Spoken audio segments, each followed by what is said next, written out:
stories of near-death experiences from around the world in the hopes of bringing some light and inspiration to your day.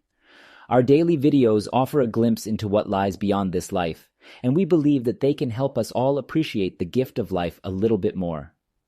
If you enjoy our content, please consider liking, subscribing, and hitting the notification bell to stay up to date on all of our latest videos. Your support means the world to us and helps us continue to grow. And to our returning viewers, welcome back. We're thrilled to have you with us again. So go ahead, grab a cozy blanket, get comfy, and join us for today's incredible near-death experience story. Story number 1. I'm not sure where to begin, so I'll start at the beginning. At the age of 4, I was adopted by an American Greek family. I was raised as an only child, so I never considered the possibility that anyone else in the world shared my DNA. My parents were always truthful with me and took me to my birth island, Corfu Kerkyra, Greece, throughout my life, even showing me the orphanage and foster home where I once lived.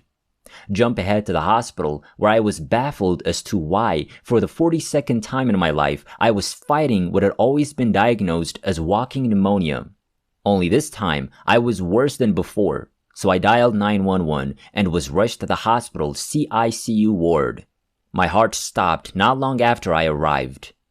I was no longer in a hospital bed, but rather in a vast bluish-white infinity that radiated much peace and beauty.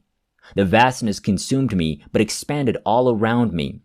I simply stood, or pretended to stand, and took in the peace and immense beauty. Then, as if I'd awoken from a dream, I realized I died.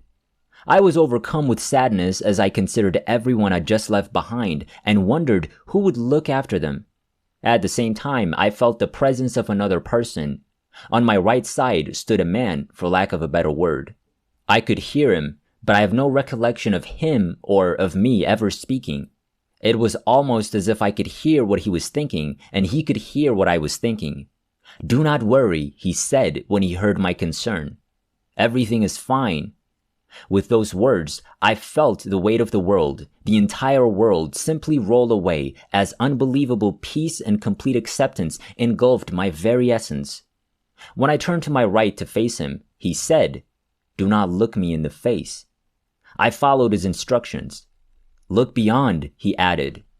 When I did, the vastness seemed to dissipate, revealing the abundance and enormity of the term cosmos. I could see suns, planets, galaxies, and universes all around me, each teeming with a radiance of life that no words could truly define. Not life as we know it, but an energy, vibration, and joyful ambience of which we're all a part of. I hope that was clear. After what appeared to be hours of observation, the vastness of peaceful bluish white returned. He then pointed into the vastness, and I saw something completely unexpected. I saw the silhouette of a young man standing before me, holding what appeared to be a cat in his arms, and I know many will think this is crazy. I could sense his love, his smile, his beauty, and his joy. I don't know why, but I knew him, that I was connected to him, that he was a part of me. I was so engrossed in the enormity of the moment that I felt compelled to run towards him, grab him, and hug him. Suddenly, the person next to me raised his hand in front of what I can only assume was my face, preventing me from running forward. "You must return," he said. "You have a lot to get done." I didn't want to return, but I knew I had to do what he said. He then told me a secret that he promised to keep hidden deep within my soul core being until the time came. He then waved his hand past my face core essence, and I was transfixed by the draping of a long sleeve, similar to that worn on the robes of a judge or high-ranking religious official, as it followed the flow of his arm. Colors I'd never seen or known the names of began to radiate from it, and I was surrounded by a bouquet of brilliant, beautiful colors.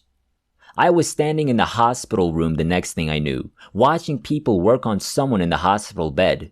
I kept an eye on one female doctor in particular because she wore a fuchsia blouse underneath her doctor's coat, which stood out against the other gray and white colors. When I opened my eyes 2 days later, she was standing over me and I asked her what had happened to my roommate. I told her I had observed her working on my roommate and told her everything she'd done. I inquired as to whether my roommate had died. She gathered the nurses and doctors who'd been present, and when I told them what I'd seen, they told me I'd never had a roommate and that it was I they were working on. They then informed me that my heart had stopped for more than 5 minutes. For the next 2 weeks, I argued the point. The question. When I came to, I kept thinking about the colors that shot from my guide's sleeve and the silhouette I saw in the vastness.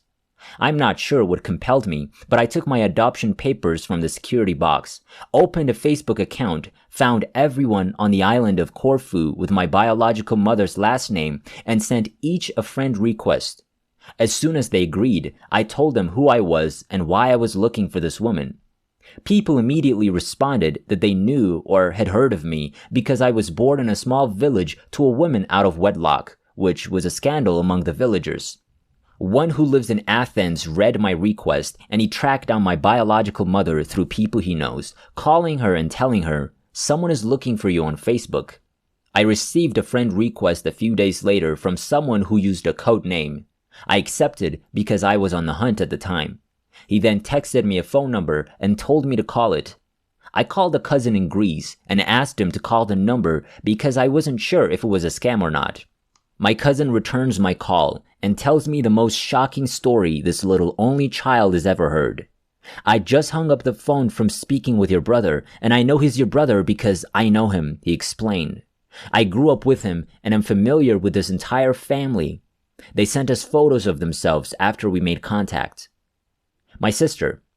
When they sent the pictures, they told me I had 4 younger brothers, but not that one of them was dead. They sent a picture of my one brother with the caption, "He died," in the pictures. He's holding a cat in his arms in the photo. Also, and this may seem strange to some, but in Greek tradition, people are frequently named after someone who's no longer alive or is presumed dead. They assumed I was dead after 17 years and never heard anything about me, so they named this brother Spyro as well. He is now my spiritual guardian and protector, and he's always near my heart and at times all around me. After 47 years apart, I flew to the island in 2009 and met my 3 living brothers, biological mother, and all of my nieces and nephew for the first time. I also went to the cemetery to greet my guardian angel's final resting place. Present. I'm not out of the woods yet because I never had walking pneumonia, but rather viral cardiomyopathy. A virus had infiltrated my heart and remained undetected throughout my life. I've been on the heart transplant waiting list for 7 years, and I'm still beating the odds. In truth, I suppose it is still not my time. Story number 2. I became aware of losing consciousness shortly after the heart catheterization began. Then I realized I had a visual perspective from behind the medical people. I was looking over their shoulders as they worked quickly and in concert. I couldn't see what they were working on, though. I had a strong feeling that I didn't want to be there and that I should leave immediately. I shot up directly into the air and was looking over a wall. My 2 adult children were standing hand in hand on the other side of the wall, looking at me but not seeing me. I remember thinking this was odd. I moved quickly towards them and felt myself moving as energy through them. I could feel myself dematerialize and my powerful, forceful energy drive right through them. This sensation was accompanied by a whooshing sound and dazzling colorful lights, such as LED sparkles or flashes all at once. I was out the other side of them as quickly as I entered them, and they were behind me. How odd. How did I do that? I remember thinking. I realized I had no body at that point, and I could feel myself moving forward, gaining momentum. At this point, I became aware that I was hurtling through space, but it felt like I was in some kind of void with walls but no ceiling. The walls vanished like dominoes, as if time and space were infinitely expanding around me. A tiny pinprick of intense white light appeared ahead of me. It drew me in. I found myself drawn to it inexplicably. What is that strange light? Was my thought process here. I noticed it off to my right as soon as I saw it, and I began hurtling towards it faster and faster. The faster I approached it, the brighter and larger it became. But it seemed to be moving as well, always ahead of me.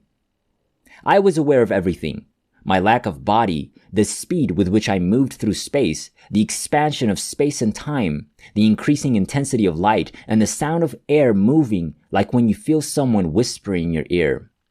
That noise engulfed me. I remember thinking, what exactly is it? What exactly is that light? As I approached it, I was reminded of my beloved yellow Labrador dog, Sandy, who had passed away 7 months before. I slowed down and waited for her to emerge from the void on my left side.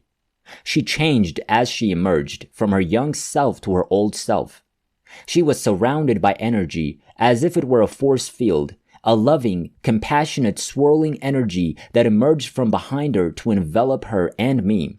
It was a pink that was translucent. When she came to my side, I came to a complete stop. "Oh, hi, Sandy," I remember saying, so common, so familiar, and just like every time she greeted me at the front door. I became aware that she had suddenly dropped beneath me and that I'd locked onto her.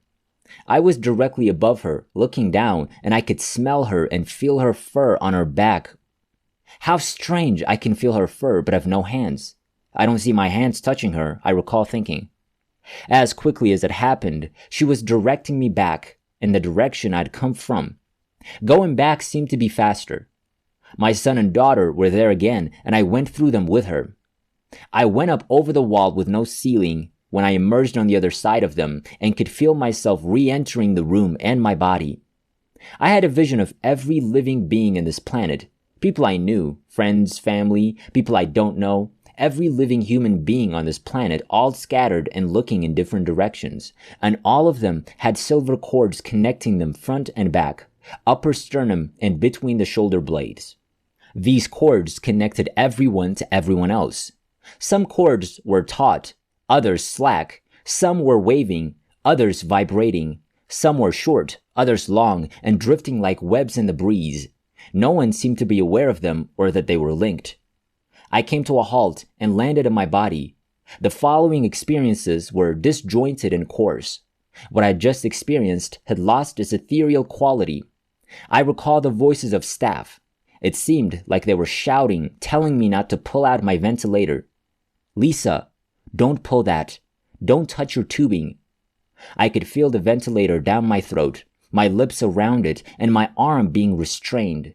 It felt coarse and intolerable. I then heard my husband's voice tell someone that I was gagging on the ventilator. Then I felt someone rubbing my feet, and I realized the tube was gone. It was difficult to open my eyes, but when I did, I saw my husband rubbing my feet at the side of my bed, and everything was pink, as if a pink filter had been dropped in front of my eyes. I was in excruciating pain in my chest, and my first words to my husband were, "When I returned, I saw Sandy. What happened to my cord?"